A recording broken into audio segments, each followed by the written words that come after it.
Welcome to the Sober Unicorn. We are a gay-hosted, all-inclusive podcast about sobriety and addiction recovery for the LGBT plus community and all of our allies. I am your host, Holden, and thank you for joining us today. Welcome back to my channel. Hi, how are ya? No, I'm kidding. That's Jeffree Star's term, but we are definitely not Jeffree Star around here.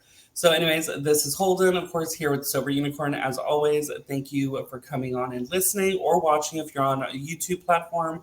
So today I have somebody that I've kind of known since almost the beginning of me moving here to Florida. I met her in a 12-step meeting room, probably like my second or third week here.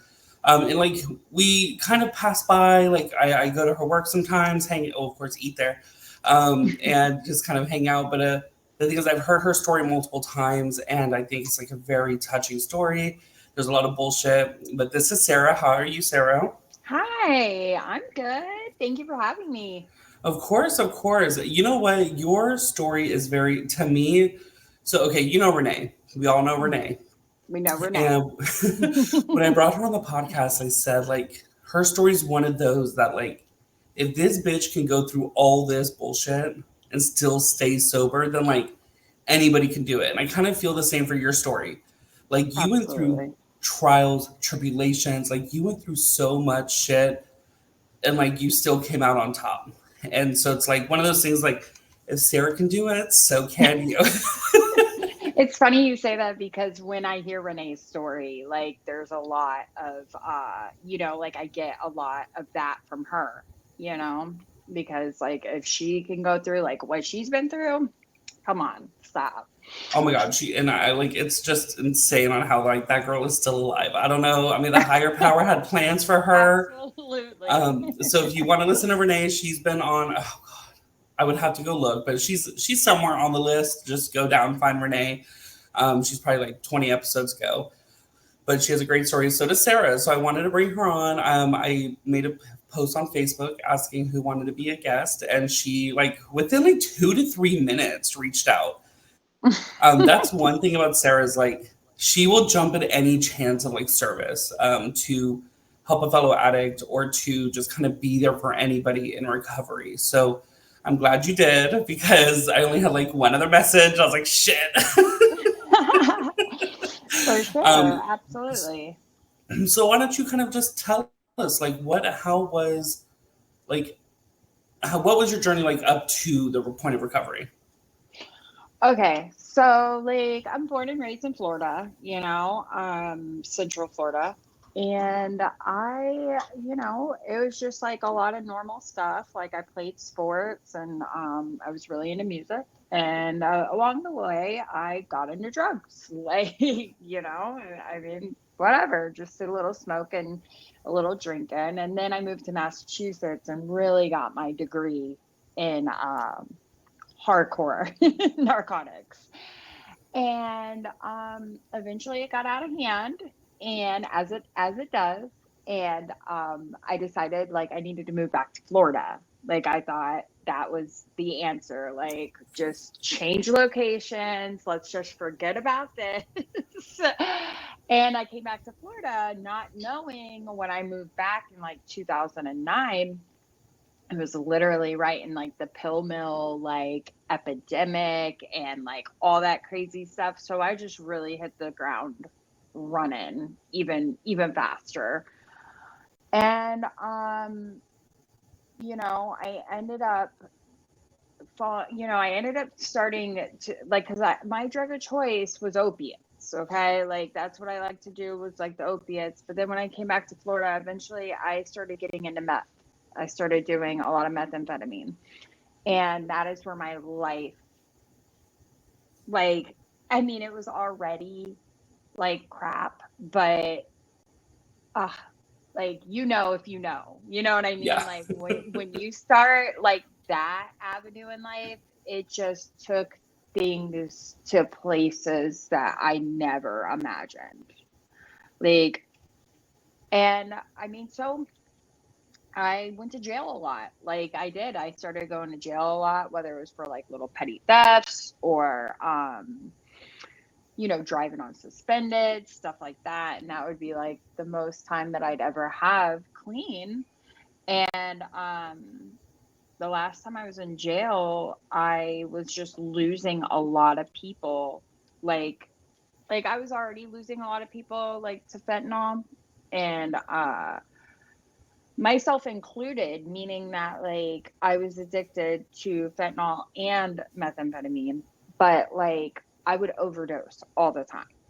And nothing was ever like sufficient enough for me to stop.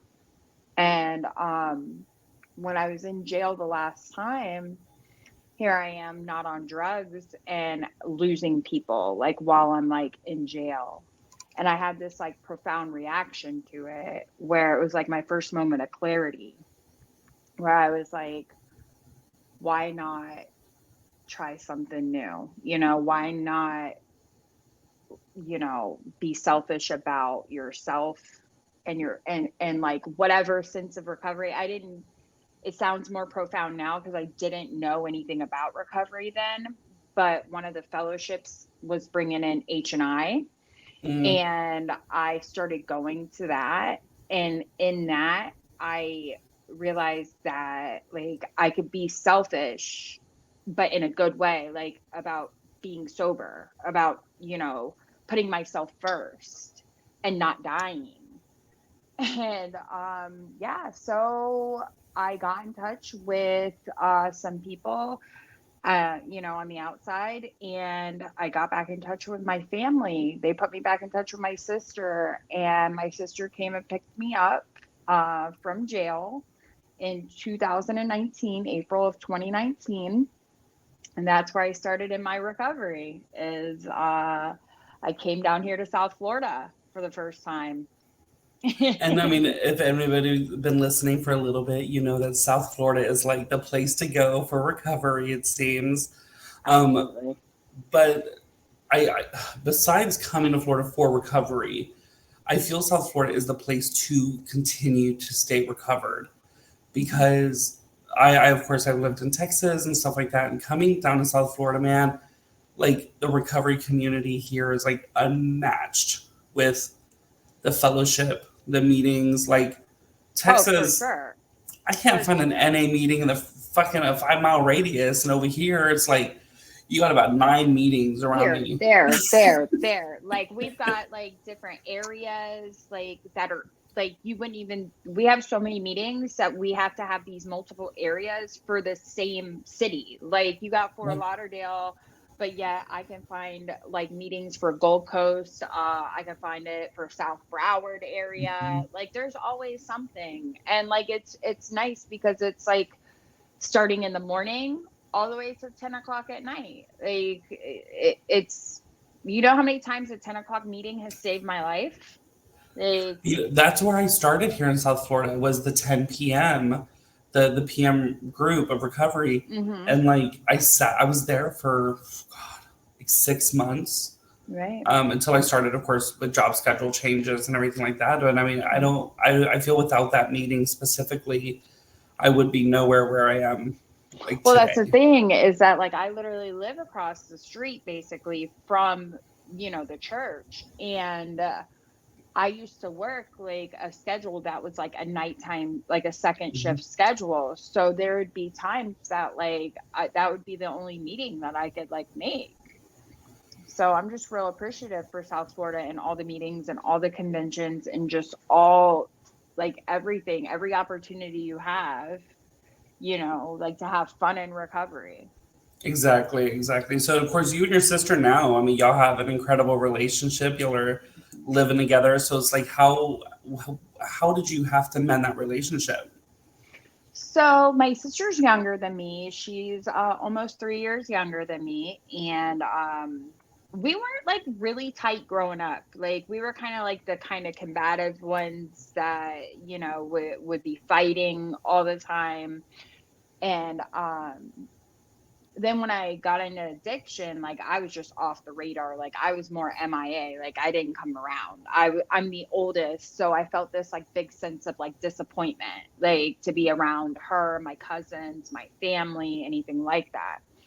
Well, So a very important person in my life who's now gone, who's passed away from this disease of addiction, um, I was in contact with him while I was in jail. And he was the one that was like, well, why don't you reach out to your family? And I'm like, I don't even know how to, you know? So he did that for me. Like, he reached out to my mom, he reached out to my sister and said, hey, Sarah wants to get clean, Sarah wants to do right, da da da da da. And my sister put minutes on her phone, you know, to so I could talk to her. And then she's the one who like set it up like for me to come down here. And like the thing about that is like she never like held anything. She was just happy that I wanted to be clean. She was just happy that I wanted to be off drugs. Like it didn't matter. Nothing really mattered prior to that. Like, and yeah, she you know, got me set up at my first halfway house. And you know, we've just been growing a closer and closer bond ever since then, and now we live together. And you talk about minutes on a phone. That brings memories back. Like Oh, I horrible. I remember, I think my first cell phone was a track phone. Oh my gosh, yes. And it was so expensive. Like one text message was like 3 minutes. And of So course, bad. so I think I had to go into a company called Pocket at the time, which like was very similar to Cricket. Hmm. And I was like, that would save my life. My grandmother was like, how the hell are you sending 10,000 texts a month? I'm like, I don't know. Um, so of course, your journey of recovery, of course, hasn't been easy. Like Right. we talked about, like Renee kind of went through a lot of bullshit medically, and you kind of Uh-huh. did the same thing. So like how, like, for, number one, for the people that haven't heard your story, what did you go through medically, and how did recovery assist you with overcoming that obstacle? Okay, so when I at about a year clean, COVID ramped up. COVID started COVIDing, and the guy I was seeing at the time was like, "We need to get out of South Florida." I'm from like he was from the Tampa area, and he was like, "Come with me, like you know, like let's go move in with my family. We'll get our own place." You know, I was like, "Okay, cool, let's go." When I went over there, I was finally able to get on proper healthcare, like get proper insurance. And I had this lump that was just like, shouldn't have been there, like at all. It wasn't really painful. But lo and behold, you know, like after getting some insurance, getting it taken out, waiting for the results to come back, I'm 17 months clean and now I'm diagnosed with cancer. I was diagnosed with Ewing sarcoma, which is a really rare pediatric cancer Mm-mm. that only like 1,000 people in the US get diagnosed with a year. So it's really rare. And here I am in a new area, 17 months clean, not like now I'm looking at death in a totally different way. Like I have been faced with my own mortality plenty of times before. Plenty, because I could not use properly. Not that really there is a proper way, but I overdosed a lot. And but here I am sober and not like I had to come to terms with a God of my understanding. Like it's now a real thing that I need to like get familiar with, you know? And at the time, I was in a new area, but I was going to meetings and you know, my ex, the guy I was seeing, he took me to a preserve, like a natural burial, like some people can choose to be like buried in a hemp sack if they want Yeah. to, like in like a nature preserve. Or it's like a wicker, there's like a wicker coffin too that by it like breaks down.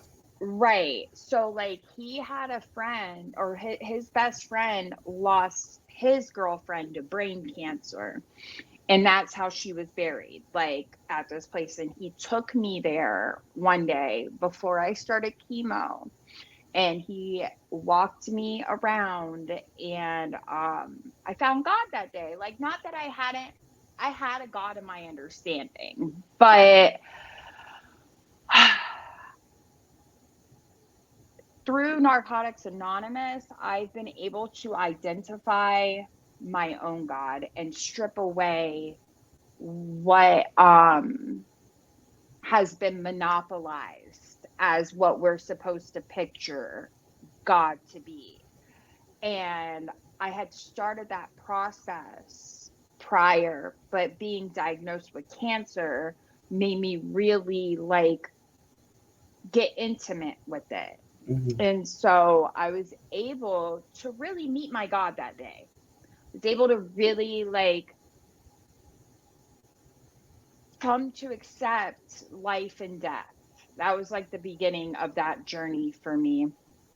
And yeah, so I started chemotherapy, and it was very intense. I would go to Moffitt Cancer Center out in Tampa and do a 5-day inpatient chemotherapy. I lost all my hair. I lost every hair on my body. Well, It's which isn't crazy. bad in certain areas. Right? Like, it was just wild. Like, the whole ride was wild.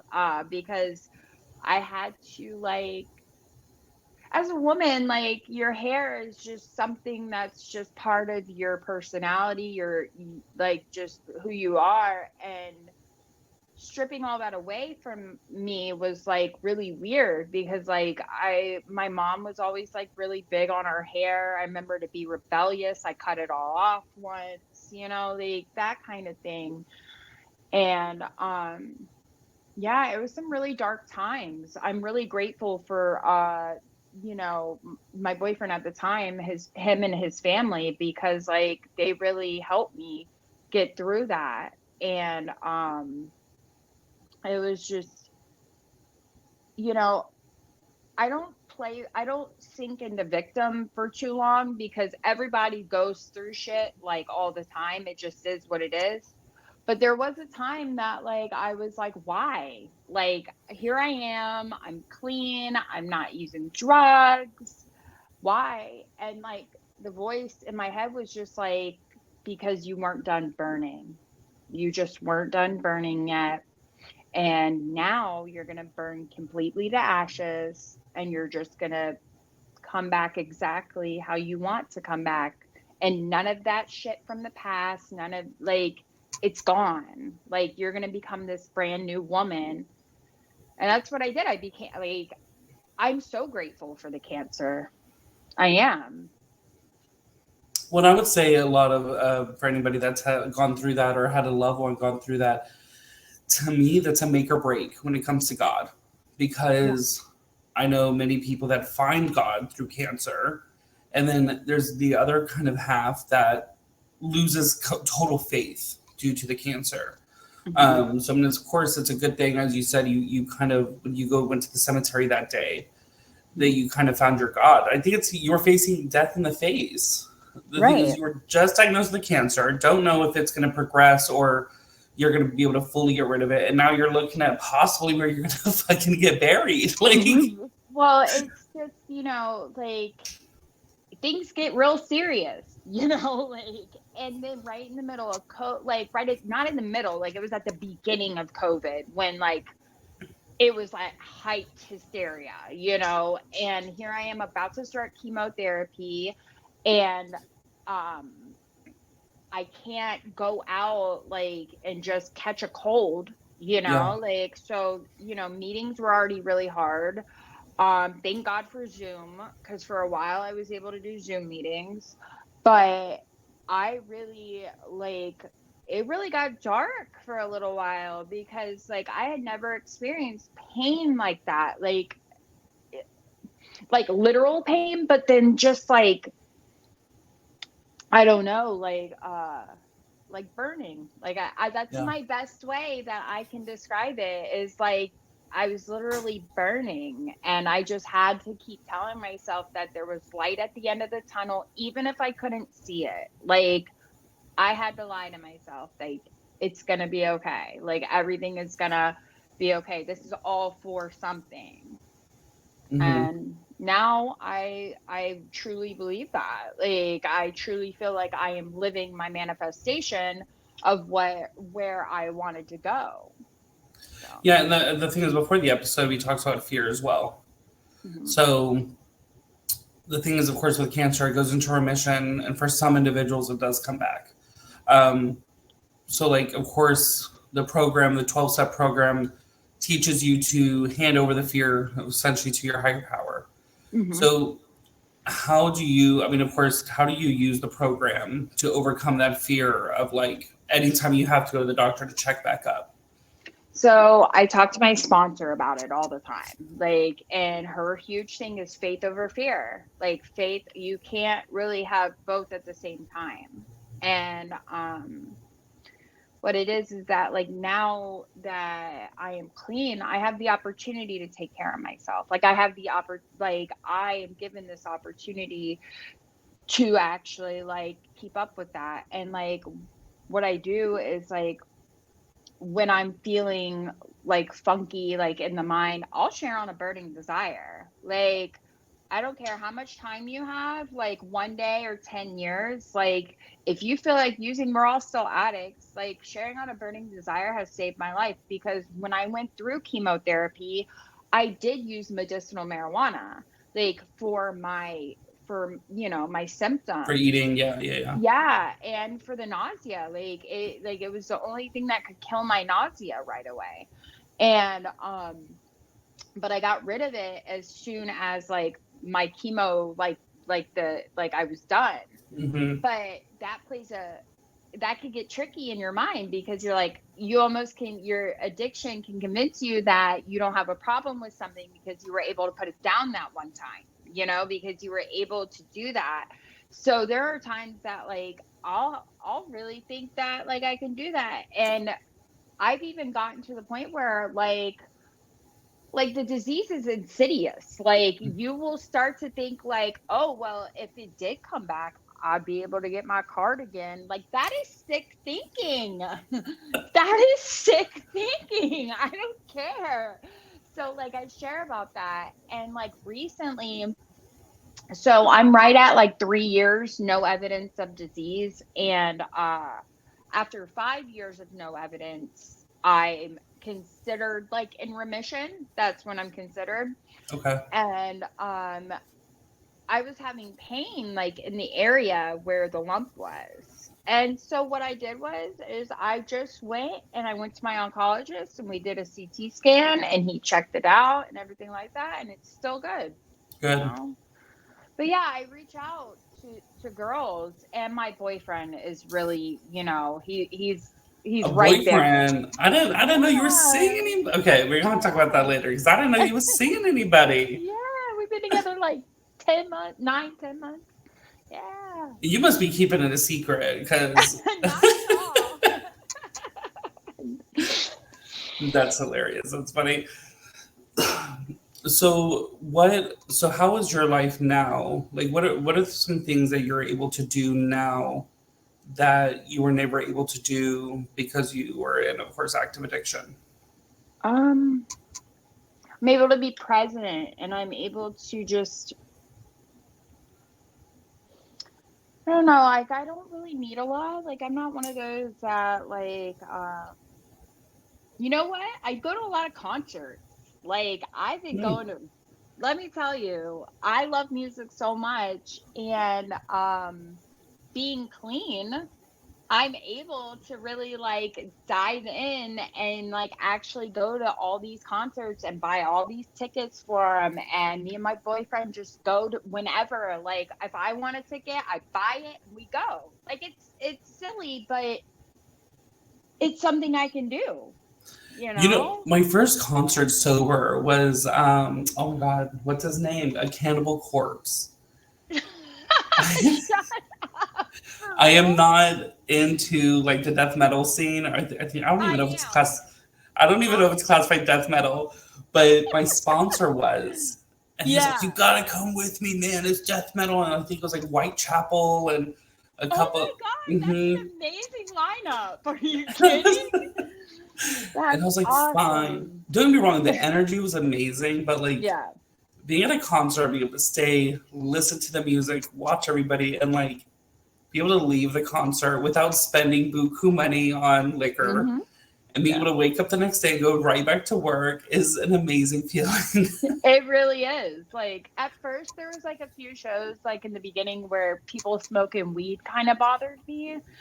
But like I mean now I'm used to it. It's fine. And like I go to heavy metal shows and I go to punk rock shows and like sometimes beer gets thrown. Like people are like stage diving and like all this crazy. I love it though. I I mean, the love only it. reason I wouldn't like the smell of weed is not because it would like make me want to use it, but like the smell of weed being smoked to me is just disgusting. Like I've always hated, even when I smoked pot, like I hated the smell. I was like, "Where's the Febreze?" Because I just Right. couldn't deal with it. You know who's coming into town that I want to see is oh my god, Megan Trainor. Oh yeah? She so the thing is she really like put her tour dates out and she wasn't coming to Florida, and I made a few comments on her videos. I'm like, what the fuck, bitch? Like you need to like how do you not come to Florida out of all places to Right. tour? All the Right. gays are here, and she ended up adding Hollywood, Oh, the that's Hard Rock. so at the Hard Rock. That's Yeah, awesome. but do I really want to spend like? I'm not sure the tickets I like think so the much. cheapest are like 75. Yeah, 70, 69 or 75, which Yeah. after Ticketmaster's fees are like Hmm. $100 a ticket, which isn't terrible because from my understanding, the Hard Rock is like pretty small. It's not like a huge stadium. Like Hmm. it's not like it's in fucking like AT&T Stadium in San Antonio or shit like that. No, yeah, no, not like that. Like I No. just don't want to spend that money. Yeah. Like I see that's the thing that's good about heavy metal and punk rock is that it's not that expensive. Oh my You Cannibal like go Corpse, I think I paid like $22 a ticket. Like it was. absolutely. And you got to see Whitechapel. That's awesome. Yeah, we were like standing literally like right in front of the stage. Like it was Where were you at the yes. Revolution? No, it was in Fort Worth. Oh, okay. Got, Yeah, oh, yeah, Texas gets down, dude. Texas is crazy when it comes to that scene. I'm learning. yeah. Yeah, no, that's where I'm from. I've only been in Yeah. Florida like yeah, like a year and a half. Anyways, this is a whole nother conversation. So But hmm, I'm able to process a lot of things. Like I lost my mother. I've lost my aunt. I'm able to process. You ask me like what I can do. mhm, I can process without using now.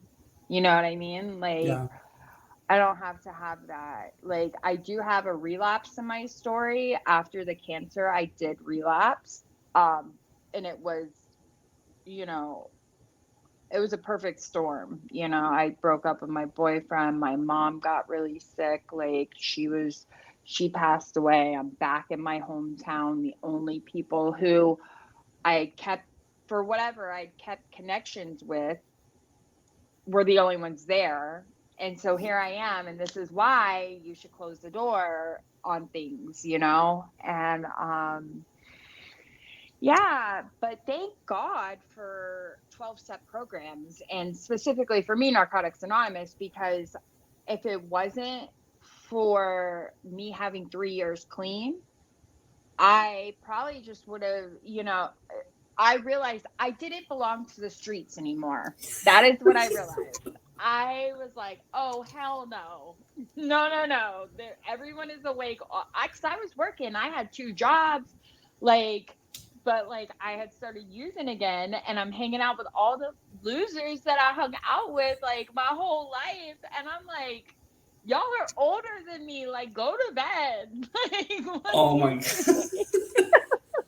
Like I'm like, why is it so loud? Are you guys fixing a chainsaw right now? Like, what the oh hell? my god, you're like it's 9 o'clock. Why are y'all awake? It's What the bedtime. hell? We gotta go. I gotta work. But yeah, so thank God for, you know, this program because, you know, when I had another moment of clarity, I reached out to my now sponsee sister, but like the first person I ever really, you know, like the person who ran the halfway house when I first got clean in 2019, I made one call to her and she was like, boop, boop, boop. All right. 6 hours from now, you got to be in Lake Worth. And I'm like, today? She was like, yeah, today. I was like, oh, fuck.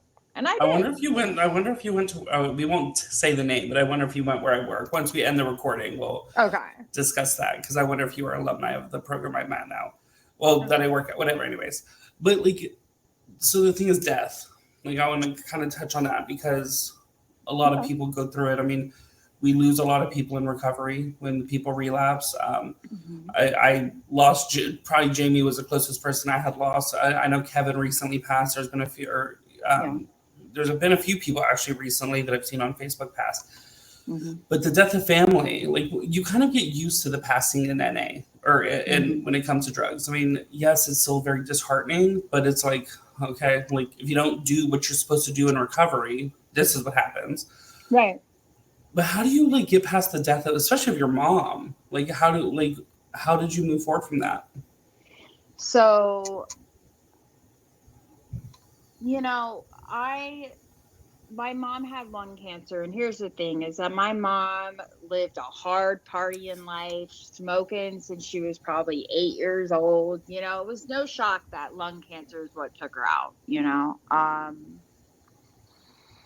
But I take whatever like little morbid blessings I can out of things.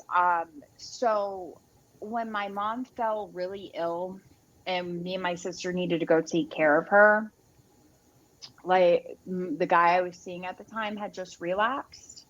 And it was like our relationship had like really it had run its like it had Mm-hmm. run into the ground.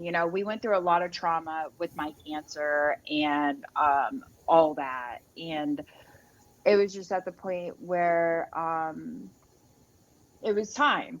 And so I had to leave to go take care of my mom. And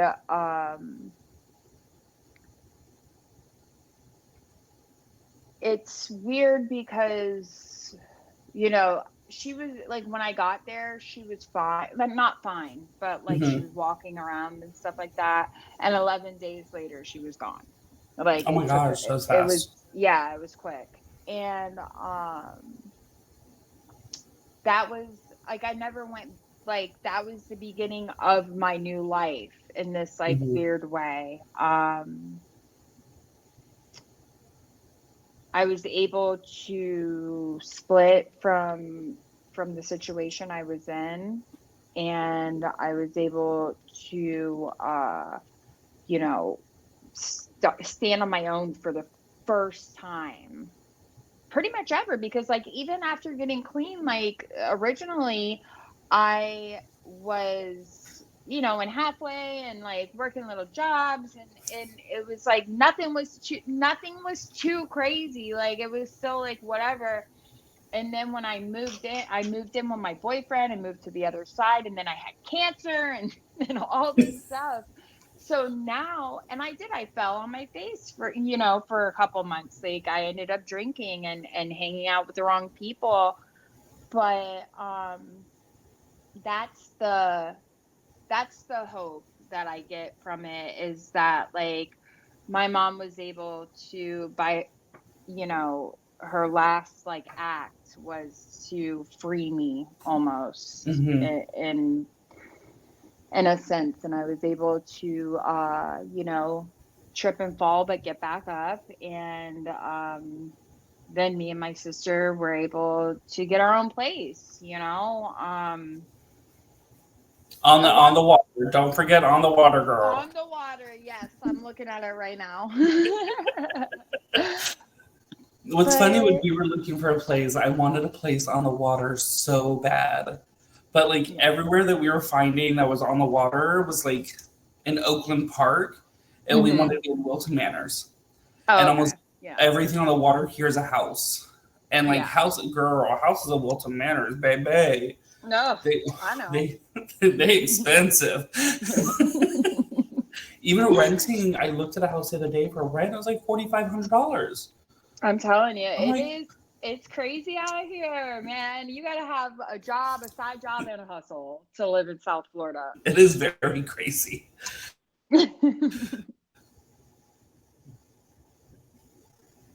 Be there. Exactly. I don't know what's going on with the internet right now, but it's going a little bonkers. Hopefully it's fine. But anywho, so before we end the episode, like what is something that you would like to say that you haven't said already? You can get through anything. You really can. You don't ever have to use again. You don't, if you there's like there's hope out there everywhere, okay? And like if you don't want to use anymore, you don't have to use anymore. And like it's not going to be easy. Ain't nothing easy once you get clean. Like life really shows up because now Yeah. you're present. Now you're like, okay, present and accounted for, and it's like, okay, here's what you've missed. Mm-hmm. Like now it's like, but life is beautiful. And like don't lose hope. Like it's really like no matter, death is going to happen, health issues are going to happen. Find a God of your understanding, and whatever your spirituality is, do that. Like I like to meditate, I like to be in nature, I like to like just, I like crystals, I love the moon, you know what I mean? Like anything like that, whatever brings you happiness, like Mm-hmm. do it. And there is no right or wrong way. Like every way is the right way, it doesn't matter. Oh my God, I've said this so many times that like whether it's NA, AA, what is it, CBT, Dharma, CA, just get it done. whatever. Just get Yeah, it done. like it doesn't matter. Like your God is your God and your program is your program. Just, I big on the 12 steps. Like I'm going through my steps right now. I just made it to 8, so I don't know. Those are some heavy hitters, Oh my like God. I'm trying to get through step 7 right now. I'm like almost done. I'm like doing my assignment. Listen, 6 and 7, oh, hurt because you're like, what? Like, I have all these defects now. 6 was really hard for me. 6, Me too. I was like, I'm perfect. And then I found a list of 198 character defects Like, and was like, oh, oh, yeah, oh, that's, oh. I was like going down this list. I was like, holy shit, I can't write this whole list down. I was like, I wrote down like 75. the first day that I did my defects, like, my chest was hot. Like, I was at work and I'm like, oh. Oh my God, especially your industry. Oh Like, my gosh. You'd be writing 4 or 5 pages at the end of every day. Oh my God. I was like, oh, this one's like they talk about 4 being that hurt. No. 6 and 7 was rough. 4 was really easy. I'm like 8. I feel like 8, 9 is gonna be easy for me too because I went through the 12 steps in AA and kind of already like a lot of the amends I've already done. But like, you know what? Okay. We'll tackle that when we get there eventually. Right. Absolutely. But of course, thank you so much, Sarah, for coming on today. I greatly appreciate it. I appreciate you. Thank you. Thank you for listening to our episode. If you want to be notified about every new episode release, hit that subscribe button. Make sure to check out our website at thesoberunicornpodcast.com. Don't forget, everybody, don't be normal, be a unicorn, but better yet, be a sober unicorn.